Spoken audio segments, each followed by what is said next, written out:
안녕하십니까? 비뇨기과 전문의 박성훈입니다. 팽창 임플란트의 단점에 대해서 말씀을 드리도록 하겠습니다. 최근에 수술 받으신 환자분이 저한테 아니 다 장점만 있는 건 아닐 텐데 자기가 아무리 찾아봐도 단점을 얘기하는 게 잘 없더라 그러셔가지고 단점에 대해서 이야기를 좀 해봐야 되겠다 생각했습니다.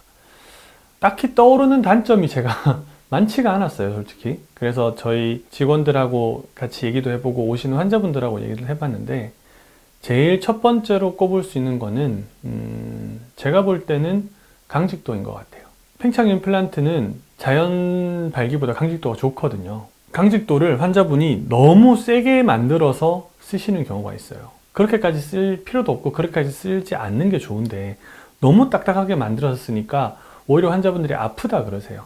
파트너가 아프다는 경우도 있고 매사 그렇지만은 장점만 한 가지 특성이 있으면 그게 장점이 될 수도 있고 단점이 될 수 있는 거니까 무리하게 사용하면은 환자분이 아파하시고 불편해 하시니까 그게 오히려 단점이 될 수 있구나 싶었고요. 두 번째는 이거는 모든 환자들 특히 적용되지만 특히 젊은 환자들한테 더 그럴 수 있는데 임플란트를 사용하고 나서 대체로 굉장히 큰 만족감을 느끼시거든요. 그러다 보니까 오히려 이게 안 되면 어떡하지라고 걱정하시는 경우들이 생겨요. 대체로 한 1년 이내에 수술 받으신 지 1년 이내에 그 불안감이 조금 더 생기시는 것 같아요. 내가 고장나면 어떡하지 그 얘기를 자주 하시더라고요. 근데 3년, 4년 넘어가면서는 그런 얘기를 잘 안 하시는 것 같긴 해요. 아까 강직도 얘기했던 거랑 마찬가지예요. 기능에 대해서 만족도가 높아지면은 내가 이 기능을 다시 사용하지 못했을 때 어떡하나 하는 불안감도 높아지는 것 같아요. 어떻게 보면은 기능이 만족스럽다는 게 또 단점이 될 수도 있겠다 싶은 생각이 들었어요.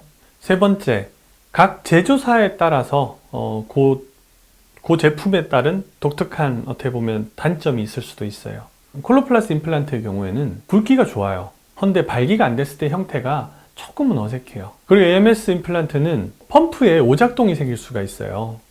물주머니가 우리 배 안에 들어있기 때문에 그거를 복압이 올라갔을 때 저절로 물이 음경으로 들어가서 발기가 되는 걸 막기 위해서 잠금 장치를 만들어 뒀다 보시면 돼요. 콜로플라스 같은 경우에는 물주머니에 달려있고 AMS 같은 경우에는 펌프에 달려있거든요. 근데 이 잠금 장치가 오작동을 일으키는 경우가 있어요. 그래서 물이 들어가지도 않고 나오지도 않고 이렇게 좀 펌프가 딱딱하게 굳어버리는 경우가 있거든요. 뭐 영어로는 펌프 프리즈, 말 그대로 얼었다라고 표현하는데 저희는 그냥 잠겼다고 표현을 해요. 그래서 그런 경우에는 이제 재수술해야 되는 건 아니고 이렇게 리셋해주는 방식이 있어요. 그걸 한번은 교육을 받으실 필요가 있다. 그게 각각 이제 임플란트 기계 제조사에 따른 차이라고 보시면 될 것 같아요. 뭐 그거 제조사에 따른 단점 이렇게 얘기할 수도 있겠네요. 우리가 수술 전에는 발기가 안 됐을 때 길이 편차가 대체로 큰 편이거든요, 한국 사람들은. 근데 수술 받고 나면 그 길이 편차가 줄어들어요. 그래서 평소에 좀 이렇게 길게 좀 되어 있다고 보시면 돼요. 그걸 좋아하시는 분도 있고 불편하다 하시는 분들도 있어요. 단점이라 그러면 또 그런 게 단점이 될 수 있겠죠. 그리고 마지막으로 가장 큰 단점은 제가 볼 때 수술이라는 거예요.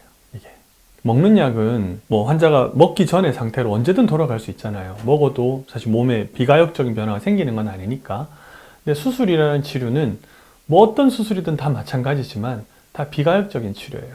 그래서 수술을 받으면 그 이전의 상태로 돌아갈 수가 없어요. 물론 그 바뀌는 상태가 더 좋은 상태를 원해서 우리가 바꾸는 거긴 하지만 여튼 바뀐다는 것 자체는 사실 먹는 약이나 뭐 이제는 쓸 수 없지만 주사제나 이런 거에 비해서 좀 단점이라고 할 수 있죠. 그리고 수술을 받아야 되잖아요. 환자가 그 시간이랑 비용도 들여야 되고 그리고 거기에 몸이 또 익숙해져야 돼요. 그런 적응의 시간이 필요하다는 단점이 있을 수 있겠죠. 많은 환자분들은 그 정도 대가 없이 어떻게 좋아지려고 바라냐 이렇게 얘기도 하시는데 먹는 약보다는 훨씬 더 번거로운 과정이 있으니까 그걸 단점이라고 봐야 되겠네요.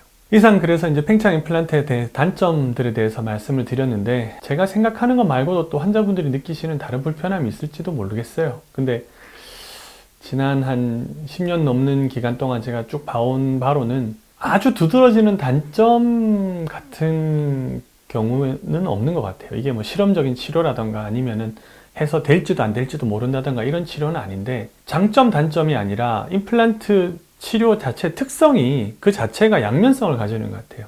아까 말씀드렸던 강직도도 그렇고 혹은 치료 만족도도 그렇고 그래서 그런 부분들을 잘 고려하셔가지고 수술적인 치료를 선택하시는 게 치료 효과 면에서 그리고 치료 만족도 면에서 좋은 결과를 보일 거라고 생각을 합니다.